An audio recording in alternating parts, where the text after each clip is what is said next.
Do you ever wonder why falling in love can make you feel like you're losing your mind?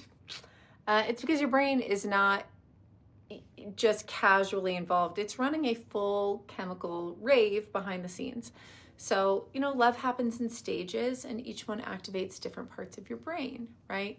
There's that spark, the lust, and it's not just about looks. Your body is picking up on subconscious cues, and that creates that kind of chemistry. And there's testosterone and estrogen, your hormones involved.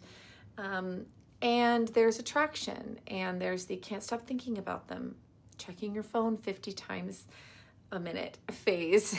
And you have, chemicals like dopamine and serotonin involved. And so love can literally feel like an addiction, right? And you can feel your nervous system gets involved, your subconscious gets involved, your palms sweat, your heart beats super fast. You may feel alert and wired and jittery. And, you can even have serotonin drops during this time period that can trigger obsessive thoughts.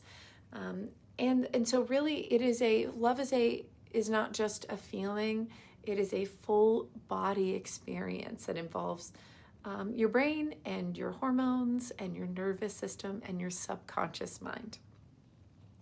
And so even those feelings you get when you're hugging and kissing and getting sex and cuddling, they make you feel connected, and you just want to be with that person and bond with them more through that physical touch.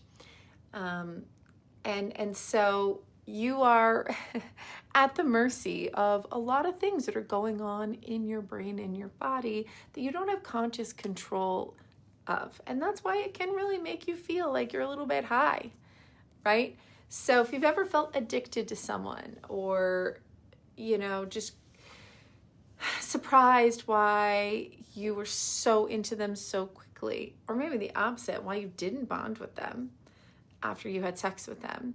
And that is because there's more involved than just your feelings, right?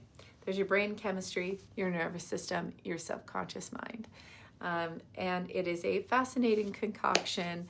And for anyone who's ever felt that way, you know that it can make you feel a little bit crazy and do a little bit crazy. So just know that eventually it will move into a new phase. This can be a little troublesome for people too, because this initial phase of intensity does not last, which is a good thing, but it often can make people feel like they lost the spark when it starts to shift into a more calm phase where you don't get so jittery and excited when you see the person. That doesn't mean you're not into them anymore. It just means you may be moving out of that initial intense phase. We could never stay in that forever. That would be crazy. It would age us very quickly. So when that starts to shift, don't be afraid. That's probably a sign that you're moving into a new phase of your connection. And it's not worse, it's just different.